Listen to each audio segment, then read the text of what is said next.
Basta, S.A.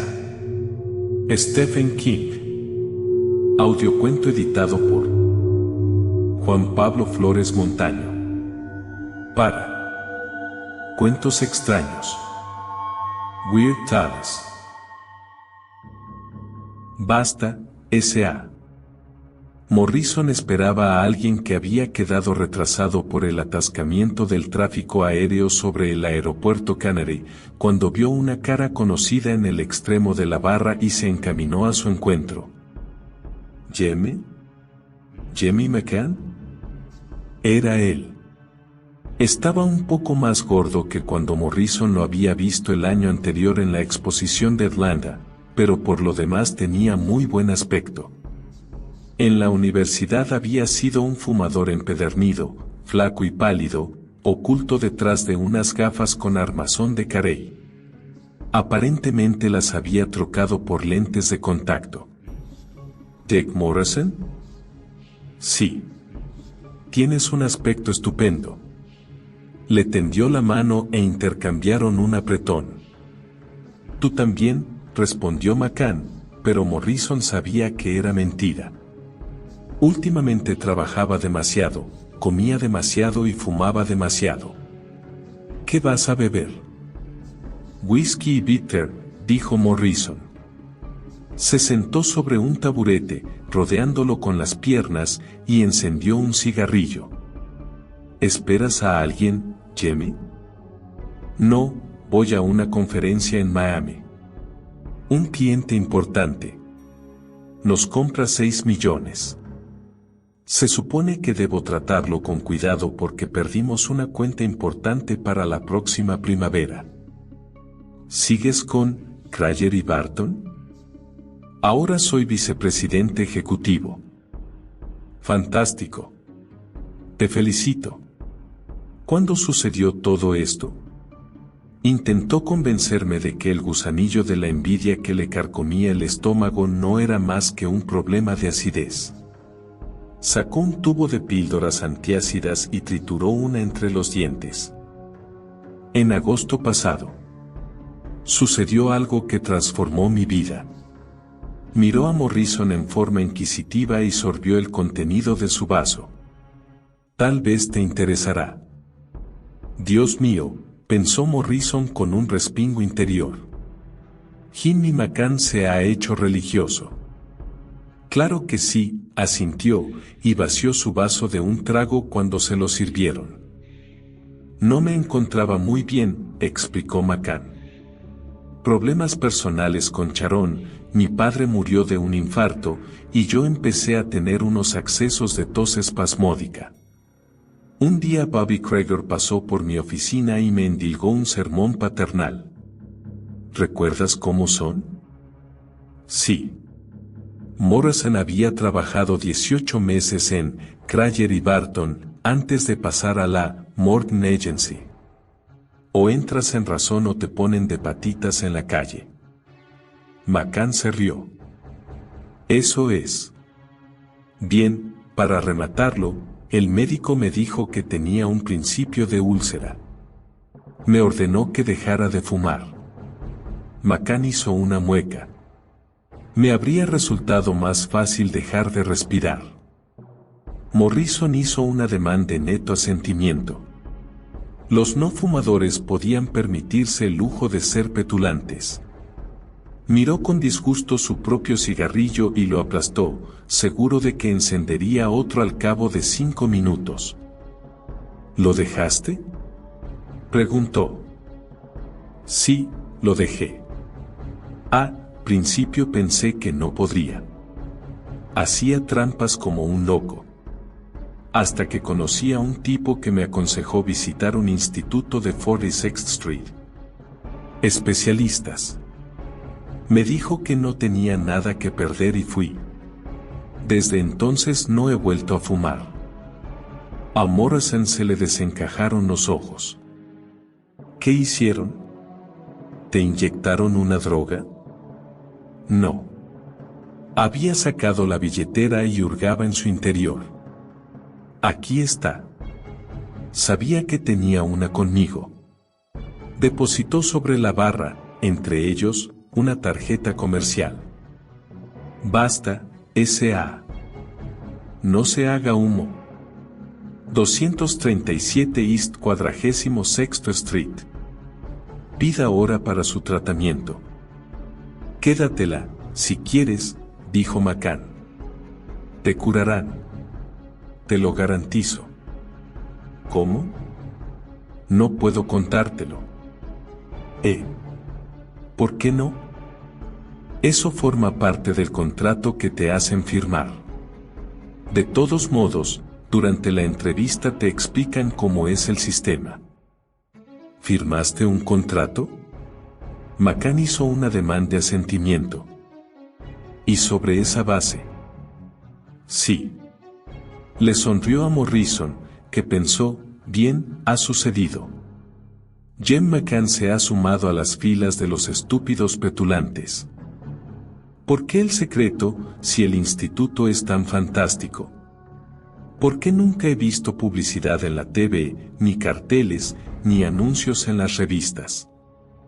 Consiguen todos los clientes que necesitan por las referencias que se transmiten de forma personal.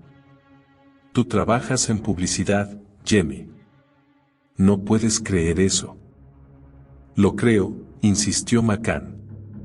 Tienen un promedio de curación del 98%. Espera un momento, exclamó Morrison. Pidió otra copa y encendió un cigarrillo. ¿Estos individuos te atan y te obligan a fumar hasta que vomitas? No. Te hacen ingerir algo para que te descompongas cada vez que enciendes. No, no se trata de nada de eso. Compruébalo por ti mismo. Señaló el cigarrillo de Morrison. No te gusta realmente, ¿verdad? No, pero... Cuando dejé de fumar mi vida cambió radicalmente, prosiguió McCann. Supongo que no le sucederá lo mismo a todos, pero en mi caso fue una reacción en cadena. Me sentí mejor y mi relación con Sharon se enmendó por completo. Tenía más energías y rendía más en el trabajo. Escucha, has despertado mi curiosidad. No podrías. Lo siento, Dick. Realmente no puedo hablar de eso. Se mostró categórico.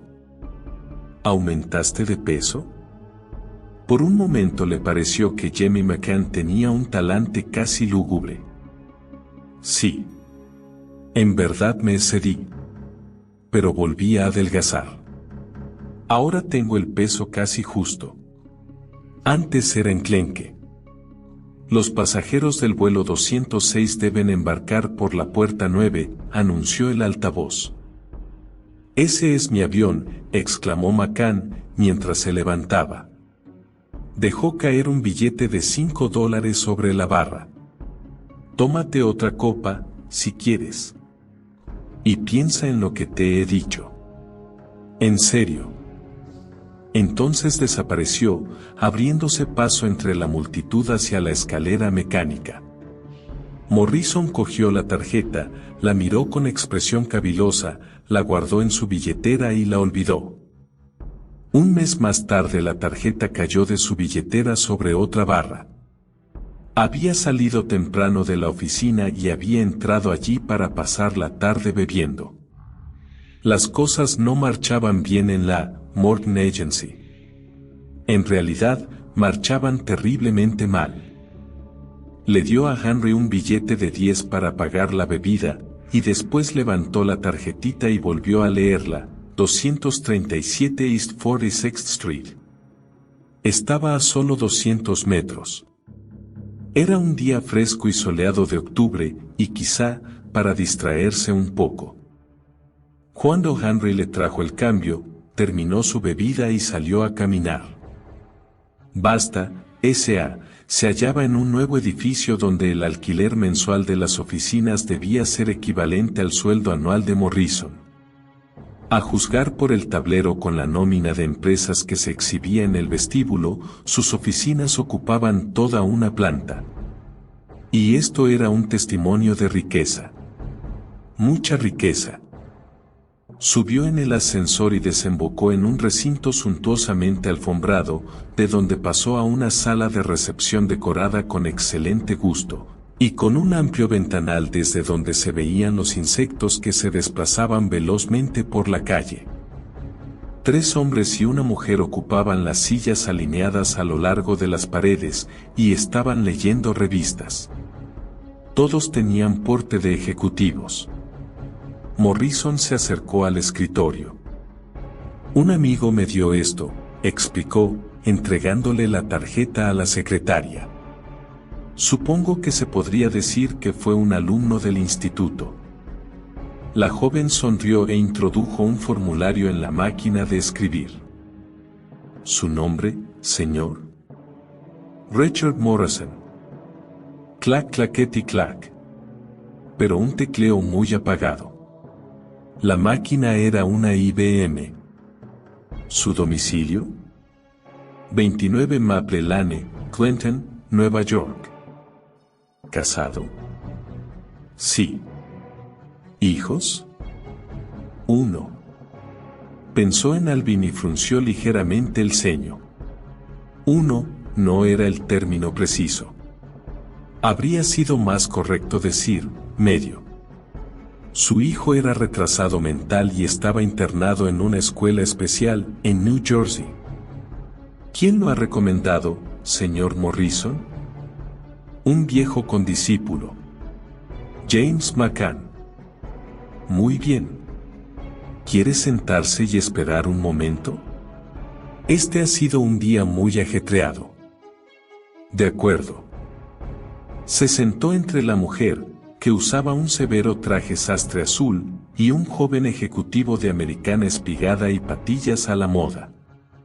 Extrajo un paquete de cigarrillos, miró en torno y vio que no había ceniceros. Volvió a guardar los cigarrillos. Estupendo. Le seguiría la corriente y encendería uno al salir. Si lo hacían esperar mucho, incluso dejaría caer la ceniza sobre la peluda alfombra marrón. Cogió un ejemplar del Time y empezó a hojearlo. Lo llamaron un cuarto de hora más tarde, después de la mujer del traje azul.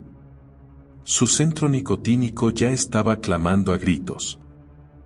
Un hombre que había entrado después que él había extraído una pitillera, la había abierto con un chasquido seco, había visto que no había ceniceros y la había guardado, con expresión un poco culpable, según le pareció a Morrison. Eso lo hizo sentir algo mejor. Por fin la secretaria lo miró con una sonrisa radiante y dijo: «Puede pasar, señor Morrison». Morrison pasó por la puerta situada detrás del escritorio y se encontró en un corredor iluminado con luces indirectas. Un hombre corpulento, de cabello blanco y aspecto taimado, le estrechó la mano, sonrió afablemente y dijo: «Sígame, señor Morrison». Guió a Morrison frente a una serie de puertas cerradas, desprovistas de identificación, y por último abrió una de ellas, situada más o menos en la mitad del pasillo, utilizando una llave. Se trataba de una austera habitación con dimensiones reducidas, cuyas paredes estaban forradas con paneles blancos de corcho perforado. El único mueble era un escritorio con una silla a cada lado. En la pared situada detrás del escritorio había algo que parecía ser una pequeña ventana alargada, pero estaba cubierta con una cortinilla verde. En la pared situada a la izquierda de Morrison colgaba la foto de un hombre alto, de cabello gris acerado. Sostenía una hoja de papel en la mano. Le pareció vagamente conocido. «Soy Vic Donati», se presentó el hombre fornido. «Si resuelve someterse a nuestro programa, yo seré su supervisor». «Mucho gusto en conocerlo», dijo Morrison. Estaba ansioso por fumar un cigarrillo. «Siéntese». Donati depositó el formulario de la secretaria sobre la mesa y después extrajo otro del cajón. Clavó sus ojos en los de Morrison. «¿Quiere dejar de fumar?» «Sí», murmuró. ¿Quiere firmar esto? Le entregó el impreso a Morrison. Este lo leyó por encima. El firmante se compromete a no divulgar los métodos o técnicas, etcétera, etcétera.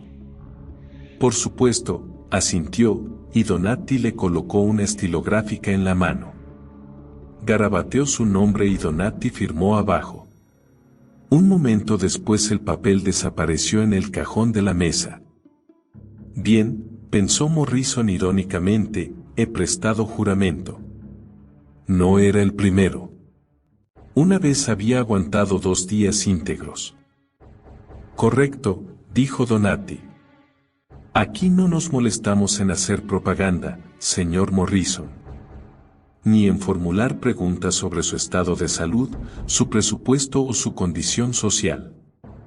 No nos interesa saber por qué desea dejar de fumar. Somos pragmáticos. Me alegro, respondió Morrison con tono apático. No empleamos drogas. No recluíamos a discípulos de Dale Carnegie para que los sermoneen.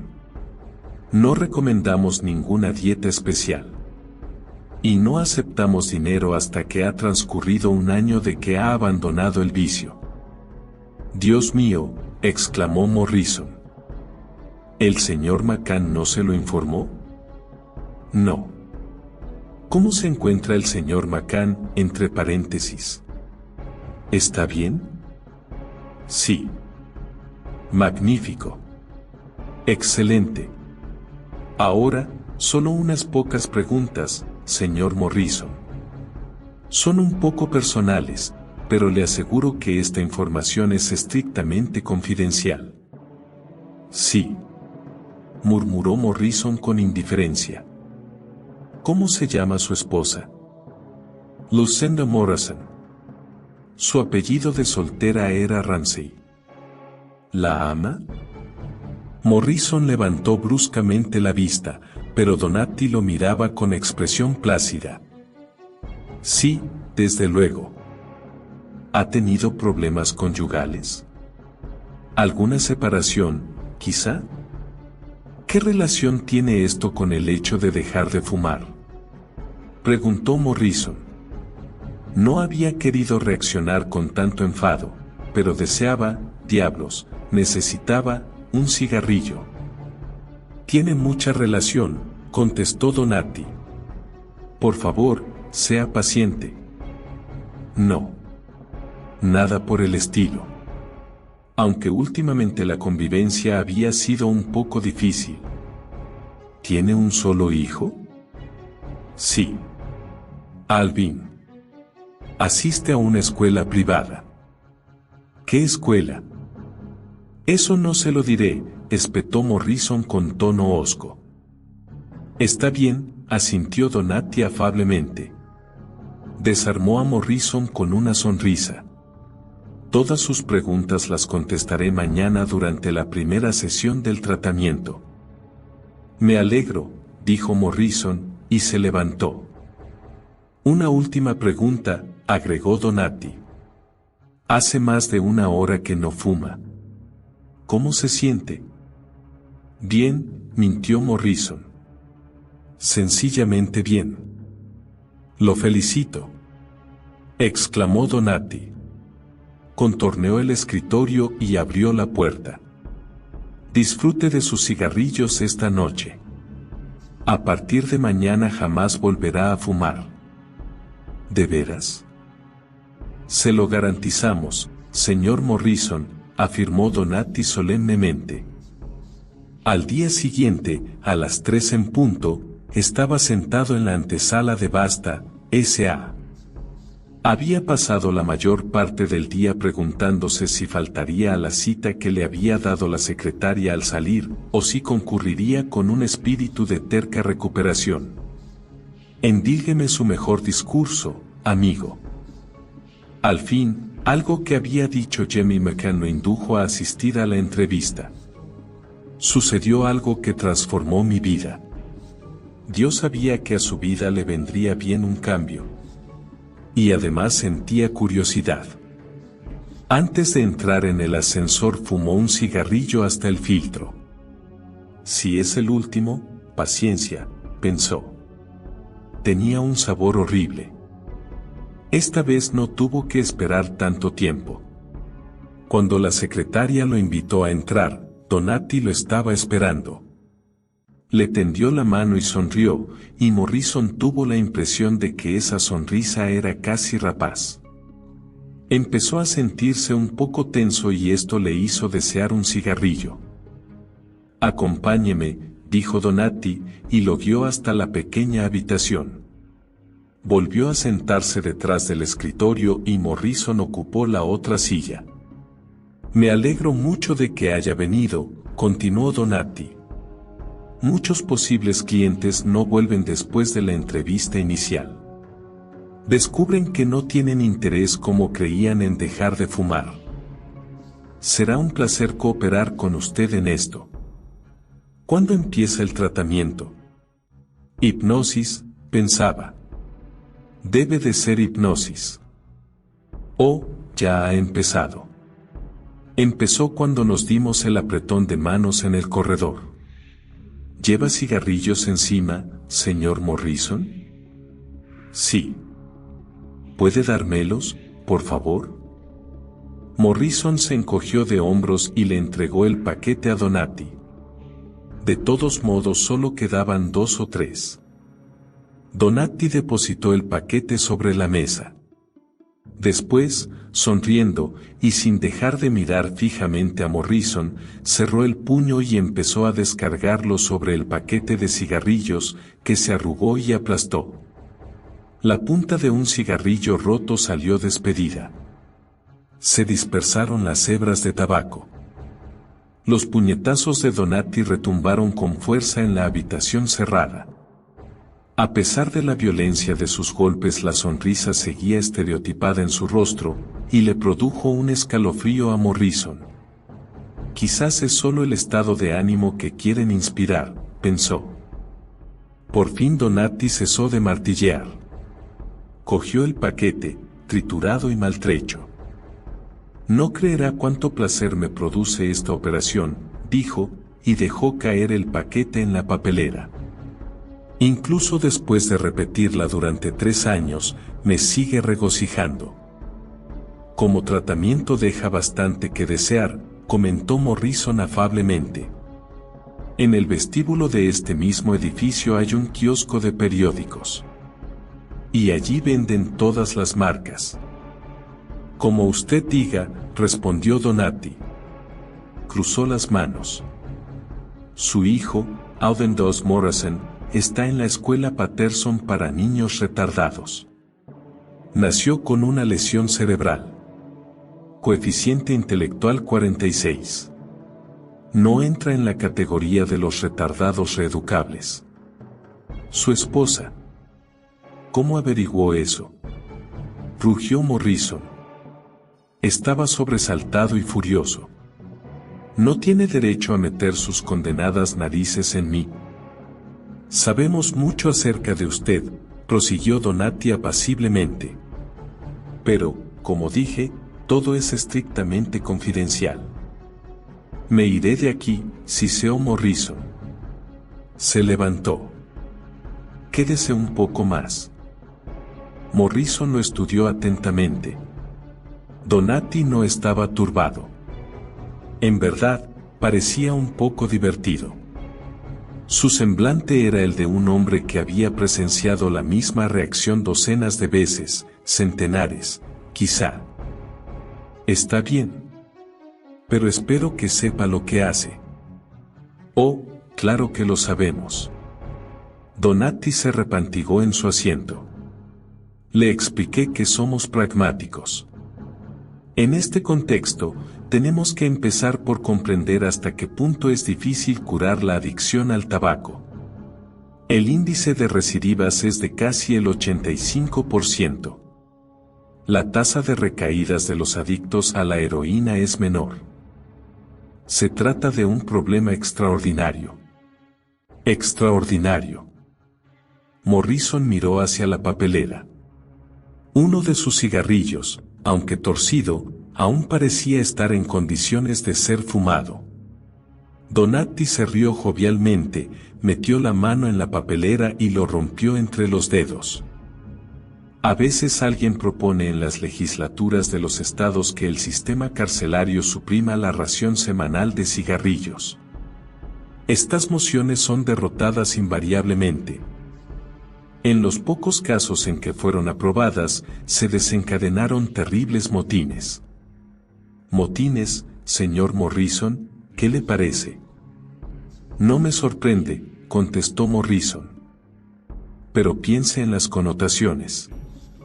Cuando usted manda a un hombre a la cárcel lo priva de su vida sexual normal, del alcohol, de la actividad política, de la libertad de movimiento. No se subleva, o las sublevaciones son escasas, cuando se las compara con el número de prisiones. Pero basta que le quite los cigarrillos y, ¡zas! Descargó el puño sobre la mesa, para dar mayor énfasis a sus palabras. Durante la Primera Guerra Mundial, cuando en el frente interno alemán nadie conseguía cigarrillos, era común ver a los aristócratas alemanes recogiendo colillas del arroyo. Durante la Segunda Guerra Mundial, muchas mujeres norteamericanas recurrían a las pipas cuando escaseaban los cigarrillos. Este es un problema fascinante para un auténtico pragmático, señor Morrison. ¿Podemos pasar al tratamiento? Enseguida. Acérquese aquí, por favor. Donatti se había levantado y estaba junto a las cortinillas verdes que Morrison había visto el día anterior. Donatti las corrió y dejó al descubierto una ventana rectangular a través de la cual se veía una habitación vacía. No, totalmente vacía no. Sobre el suelo había un conejo, que comía gránulos de una escudilla. Lindo animalito, comentó Morrison. Es cierto. Obsérvelo. Donatti pulsó un botón contiguo al marco de la ventana. El conejo dejó de comer y empezó a brincar como enloquecido. Cada vez que sus patas tocaban el piso parecía saltar a mayor altura. Tenía la piel erizada en todas direcciones y los ojos desencajados. Deténgase. Lo está electrocutando. Donatti soltó el botón. De ninguna manera. La corriente que circula por el suelo es muy débil. Mira el conejo, señor Morrison. El animal estaba agazapado a unos 3 metros de la escudilla de alimento. Agitaba los morros. De pronto se fue saltando a un rincón. Si el conejo recibe una descarga con suficiente frecuencia mientras come, explicó Donatti, asocia enseguida los dos hechos. El comer genera dolor. Por consiguiente, no come. Unas pocas descargas más y el conejo se morirá de hambre delante de su alimento. Esto se denomina terapia de aversión. A Morrison se le iluminó la mente. No, gracias. Se encaminó hacia la puerta. Espere, por favor, señor Morrison. Morrison no se detuvo. Cogió el pomo de la puerta y lo sintió resbalar bajo su mano. Traiga la llave y abra esto. Señor Morrison, tenga la gentileza de sentarse. Abra esta puerta o haré que la policía les caiga encima antes de que tengan tiempo de decir, hombre de Marlboro. Siéntese. La voz fue tan fría como el hielo. Morrison miró a Donatti. Sus ojos marrones estaban turbios y eran sobrecogedores. Dios mío, pensó, estoy encerrado aquí con un psicópata. Se humedeció los labios. Nunca en su vida había sentido tantos deseos de fumar un cigarrillo. Permita que le describa con mayor detalle el tratamiento, manifestó Donatti. No me entiende, respondió Morrison con fingida paciencia. No quiero tratarme. He decidido renunciar. No, señor Morrison. Usted es el que no entiende. No tiene otra alternativa. Cuando le anuncié que el tratamiento ya había empezado, le estaba diciendo la pura verdad. Pensé que usted ya se había dado cuenta de ello. Está loco, dijo Morrison, pasmado. No. Solo soy un pragmático. Le hablaré del tratamiento. Sí, contestó Morrison. Siempre que usted entienda que apenas salga de aquí me compraré 5 paquetes de cigarrillos y los fumaré en el trayecto hasta la comisaría. De pronto se dio cuenta que se estaba mordiendo la uña del pulgar, que la estaba succionando, y se forzó por interrumpir ese acto. Como quiera. Pero creo que cambiará de idea cuando tenga una imagen más completa. Morrison permaneció callado. Volvió a sentarse y cruzó las manos. Durante el primer mes de tratamiento, nuestros supervisores lo vigilarán constantemente, anunció Donati. Localizará a algunos. No a todos. Pero siempre lo seguirán. Siempre. Si ven que fuma un cigarrillo, me telefonearán.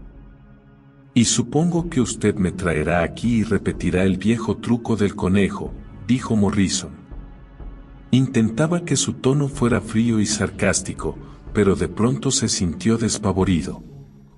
Era una pesadilla. Oh, no, lo corrigió Donati.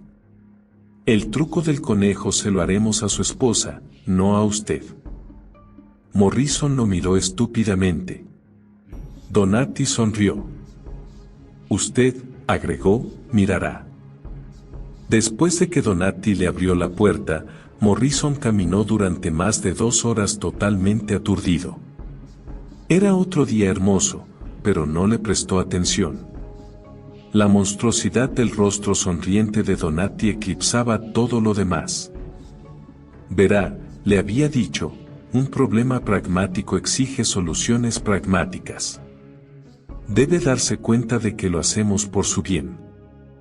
Según Donati, Basta, S.A., era una especie de fundación, una organización sin fines de lucro creada por el hombre cuyo retrato colgaba de la pared.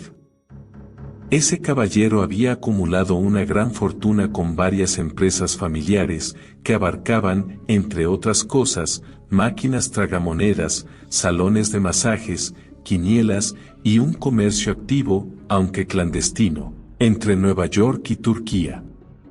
Mort Tres Dedos Minelli había sido un fumador empedernido, de hasta 3 paquetes por día.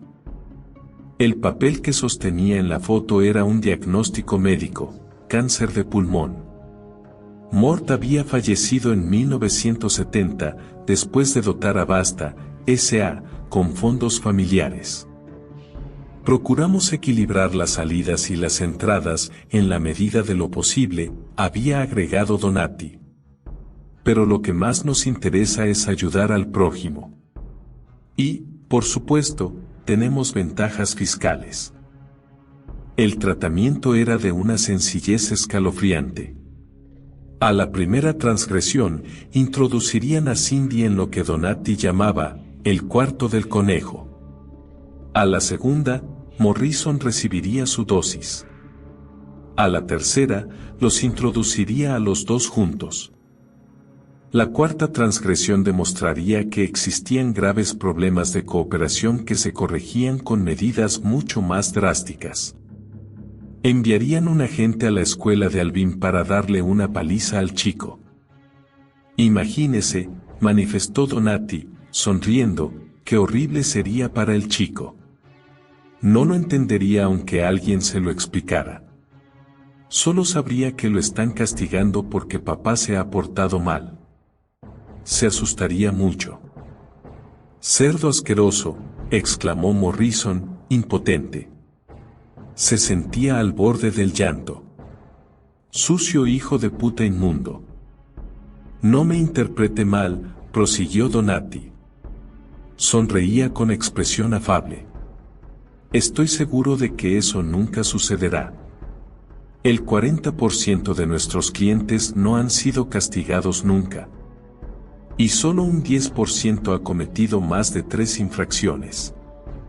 ¿No le parece que estas estadísticas son muy tranquilizadoras? Morrison no las encontraba tranquilizadoras sino terroríficas.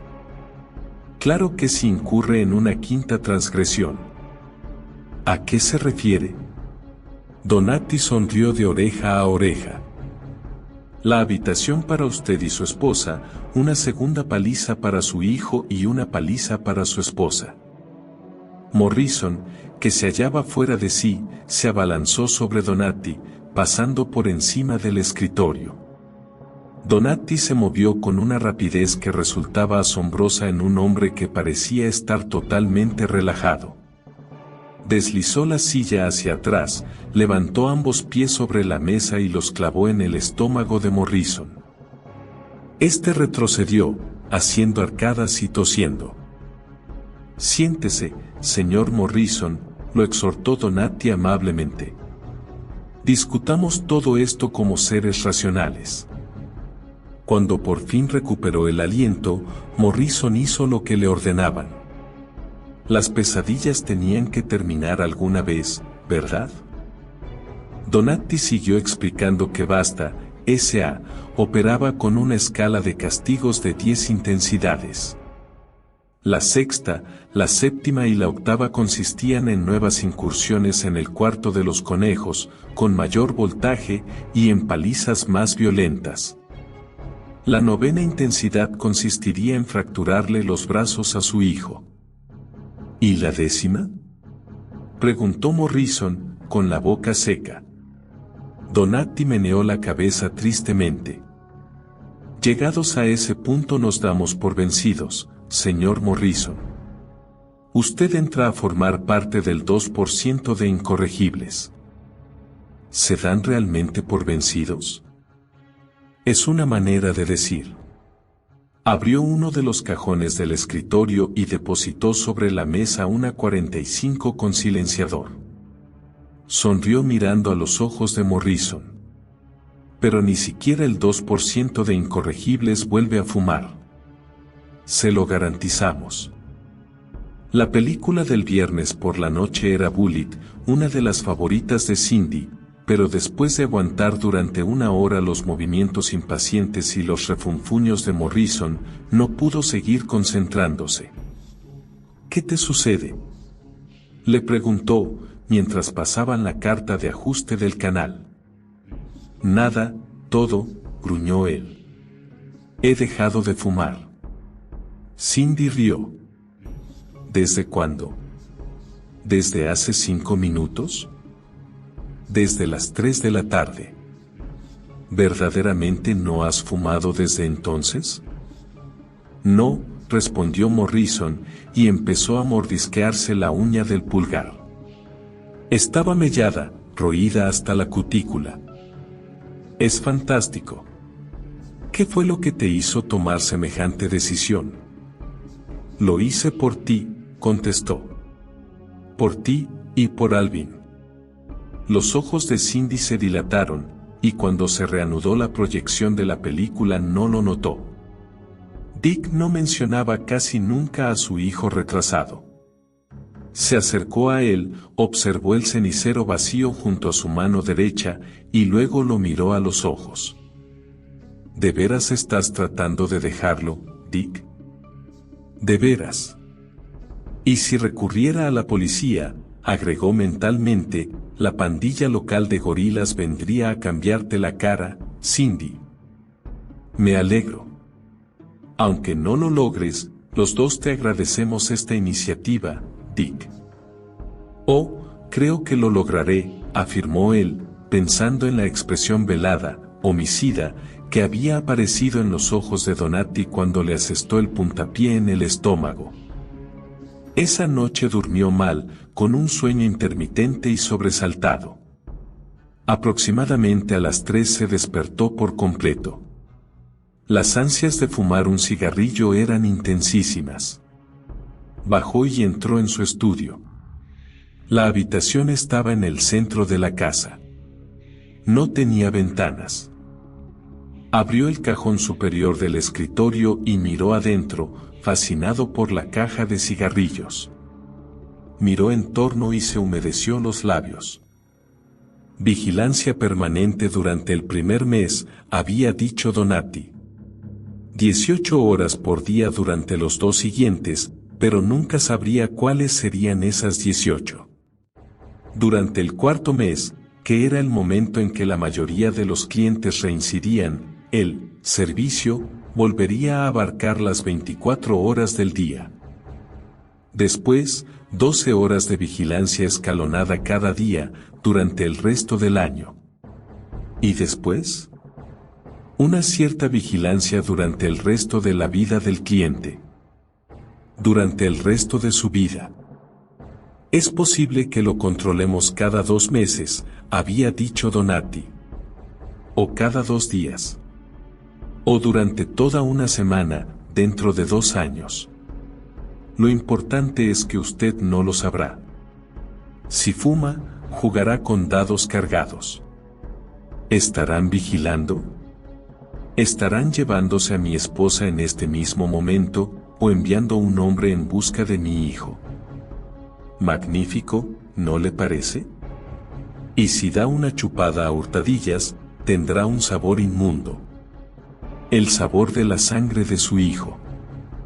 Pero no podían estar vigilándolo en ese instante, en mitad de la noche, en su propio estudio. En la casa reinaba un silencio sepulcral. Miró durante casi 2 minutos los cigarrillos de la caja, sin poder apartar la vista. Después fue hasta la puerta del estudio, espió el pasillo vacío, y volvió a contemplar los cigarrillos durante otro rato. Cobró forma una imagen macabra. Toda su vida se extendía ante él y no encontraba ni un cigarrillo.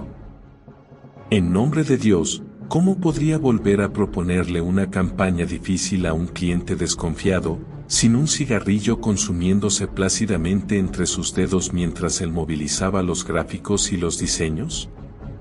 ¿Cómo podría soportar las interminables exposiciones de jardinería de Cindy, sin un cigarrillo? En fin, ¿cómo podría levantarse por la mañana y enfrentar el día sin fumar un cigarrillo mientras bebía el café y leía el periódico?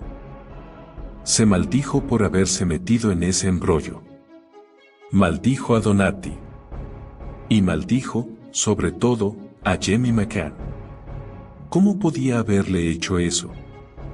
El muy hijo de puta lo sabía. El deseo de estrangular a Jemmy McCann hizo que le temblaran las manos. Volvió a pasear la mirada por el estudio, sigilosamente. Metió la mano en el cajón y extrajo un cigarrillo. Lo acarició, lo sobó. ¿Cómo decía el viejo eslogan publicitario?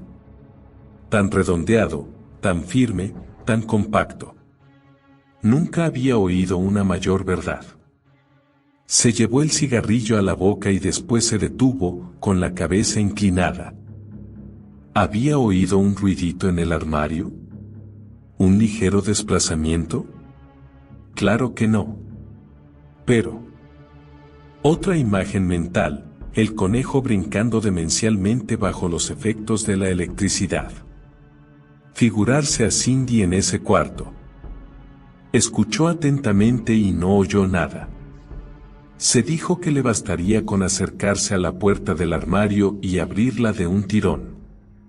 Sin embargo, era demasiado terrorífico pensar en lo que podría hallar. Volvió a la cama, pero tardó mucho en dormirse. Aunque esa mañana se sentía pésimamente, le encontró buen sabor al desayuno. Después de vacilar un momento, complementó su acostumbrado plato de copos de maíz con otro de huevos batidos. Estaba lavando la sartén, enfurruñado, cuando Cindy bajó vestida con su bata. Richard Morrison. ¿No has comido un huevo con el desayuno desde los tiempos de Maricastaña? Morrison lanzó un gruñido. A su juicio, desde los tiempos de Maricastaña, era una de las frases más estúpidas de Cindy, solo comparable a «iría sonriendo al patíbulo». No. Reincidirás antes del mediodía, proclamó Cindy sarcásticamente.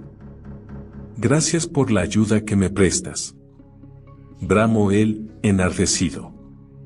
Tú y los demás que no fumáis, creéis todos, oh, no importa. Pensó que Cindy se enfadaría, pero vio que lo miraba con una expresión próxima a la admiración. ¿Lo dices realmente en serio?, exclamó. ¿Realmente? Claro que sí. Ojalá que nunca sepas hasta qué punto lo digo en serio. Pobrecillo, dijo Cindy, acercándose a él. Pareces la imagen recalentada de la muerte. Pero estoy muy orgullosa de ti. Morrison la abrazó con fuerza. Escenas de la vida de Rachel Morrison, octubre-noviembre. Morrison y un colega de Larkin Studios en el bar de Jack Dempsey. El colega le ofrece un cigarrillo. Morrison aprieta su vaso con un poco más de fuerza y dice, lo he dejado. El colega se ríe y contesta, te doy una semana. Morrison espera el tren de la mañana y mira por encima del Times a un joven de traje azul. Ahora ve al joven casi todas las mañanas y a veces en otros lugares. En Ondes, donde se reúne con un cliente. Mirando discos en St. Goris, donde Morrison ha ido a buscar un álbum de Sam Cooke. Una vez en un grupo de 4, detrás del de Morrison, en el club local de golf. Morrison se embriaga en una fiesta, tiene ganas de fumar un cigarrillo, pero no está tan borracho como para encenderlo. Morrison visita a su hijo, le lleva un gran balón que chilla cuando lo aprieta. El beso baboso y complaciente de su hijo. ¿Quién sabe por qué no tan repulsivo como antes?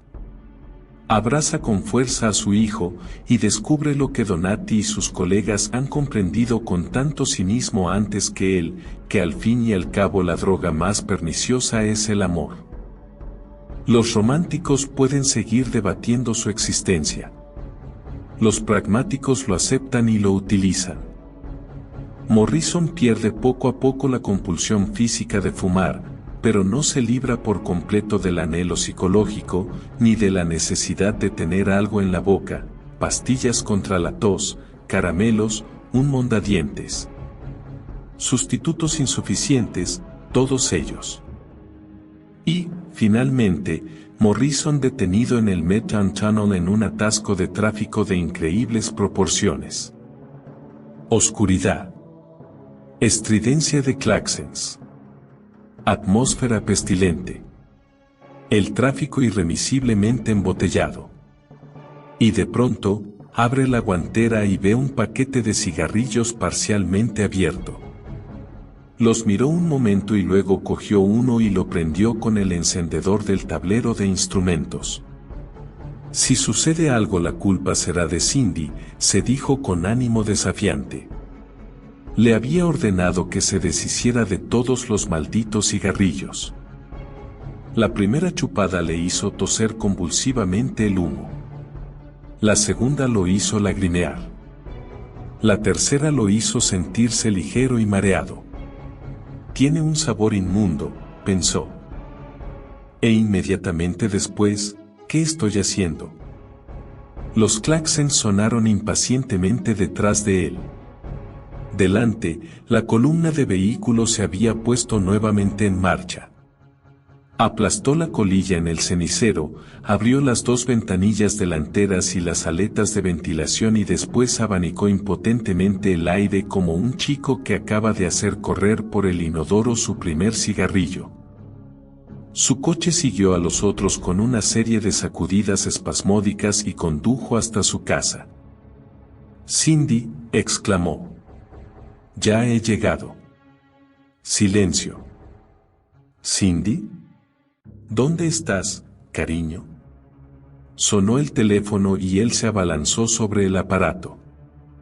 Sí. ¿Cindy? Hola, señor Morrison, respondió Donati. Su tono era placenteramente conciso y formal. Creo que tenemos que dilucidar un pequeño asunto de negocios. ¿Le resultará cómodo venir a las 5? ¿Mi esposa está con usted? Claro que sí, rió Donati de forma indulgente. Escuche, déjela salir, balbuceó Morrison. No volverá a suceder. Fue un desliz, solo un desliz, y nada más.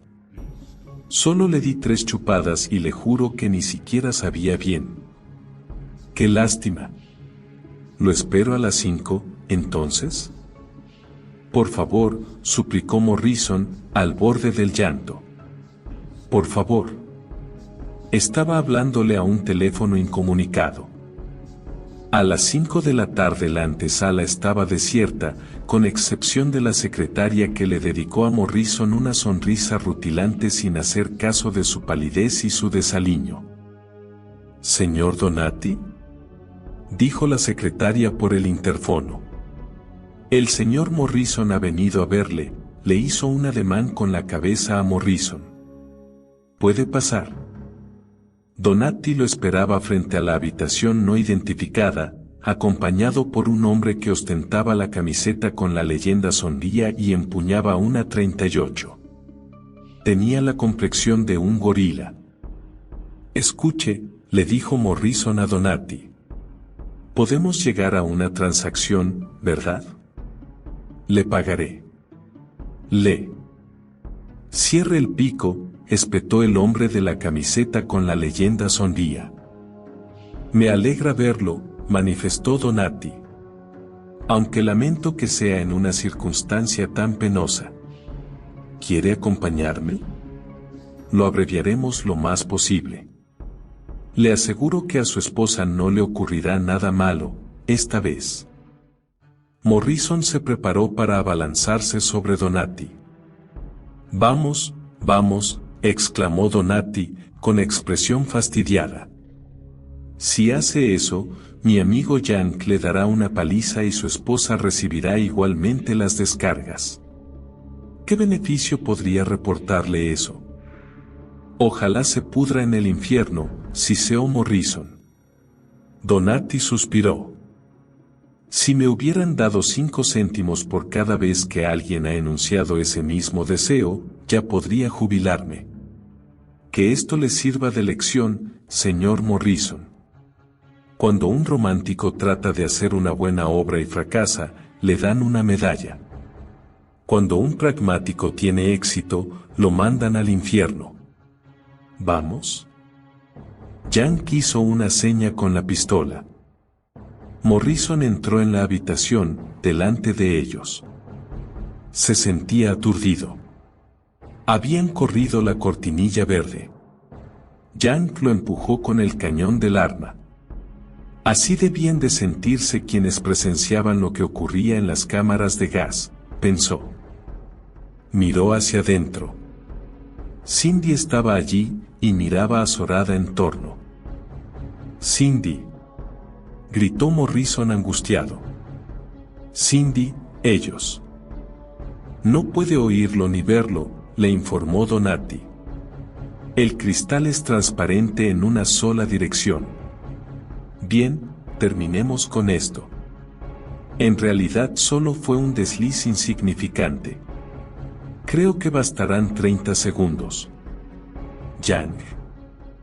Yank pulsó el botón con una mano mientras con la otra seguía clavando implacablemente la pistola en la espalda de Morrison. Fueron los 30 segundos más largos de su vida. Cuando terminó la sesión, Donati apoyó la mano sobre el hombro de Morrison y le preguntó: «¿Va a vomitar?». «No», respondió Morrison débilmente. Tenía la frente apoyada contra el cristal. Sus piernas se habían trocado en gelatina. «No lo creo». Dio media vuelta y vio que Yank se había ido. «Venga conmigo», dijo Donati. «¿A dónde?», inquirió Morrison apáticamente. «Creo que tendrá que explicar algunas cosas, ¿no le parece? ¿Cómo podré enfrentarla? ¿Cómo podré decirle que yo? Sospecho que va a recibir una sorpresa, señor Morrison», comentó Donati.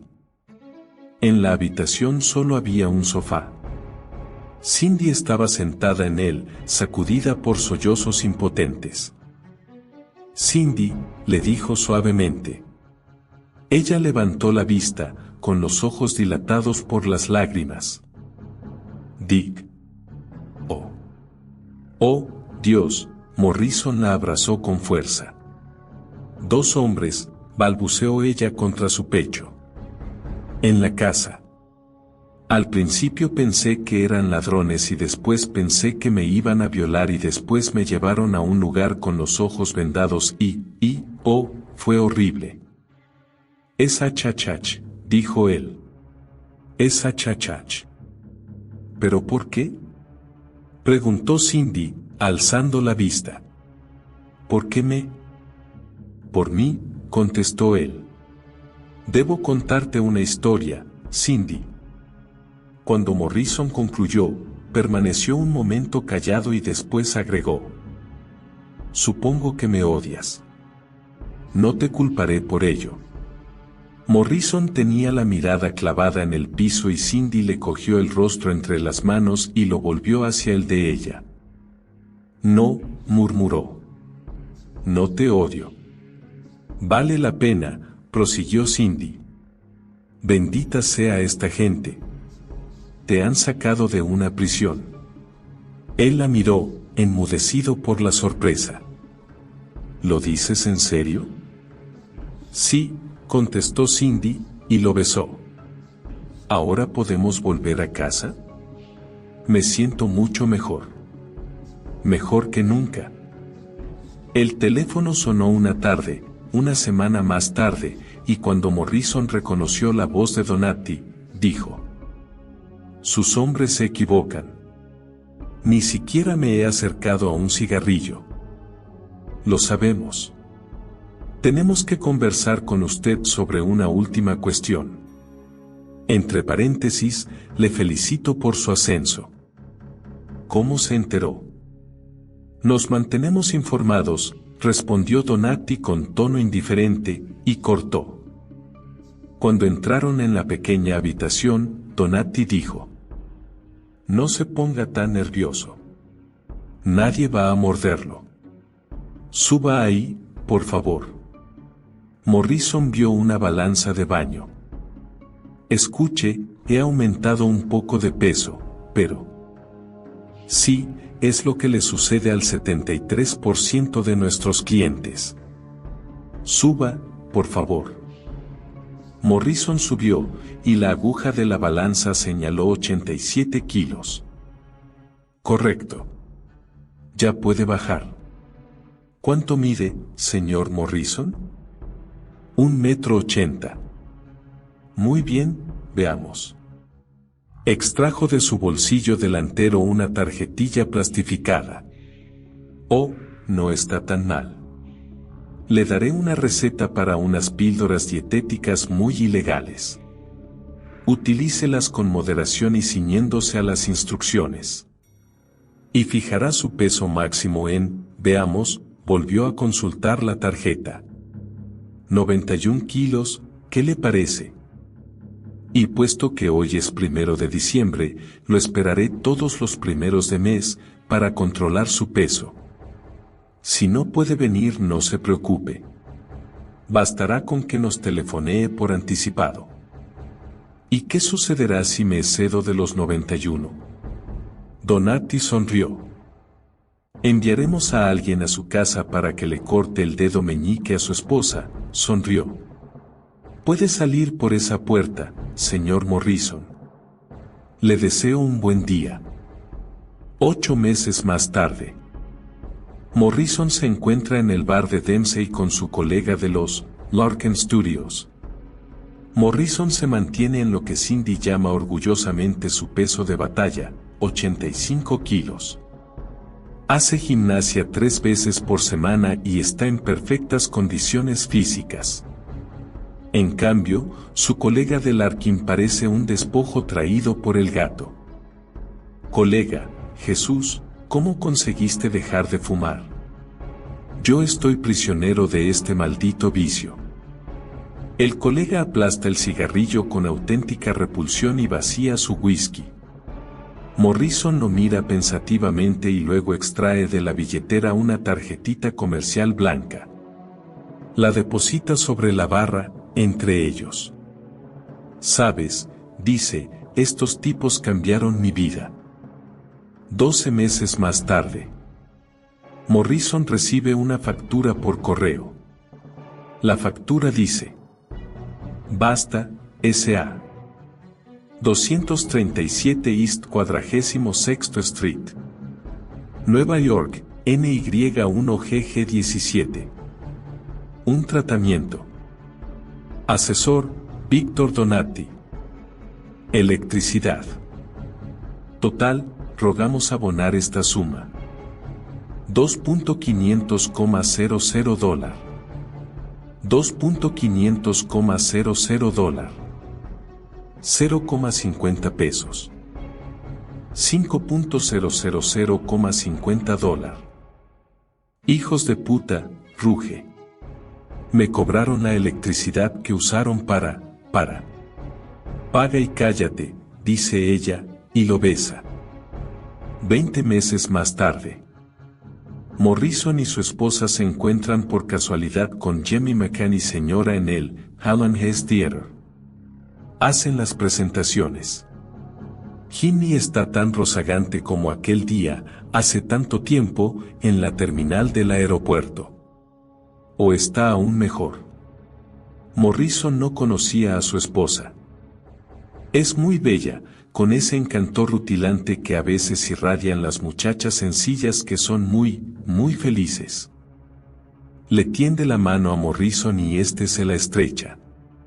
Nota algo raro y en la mitad del segundo acto descubre que es lo que le ha llamado la atención. Le faltaba el dedo meñique de la mano derecha.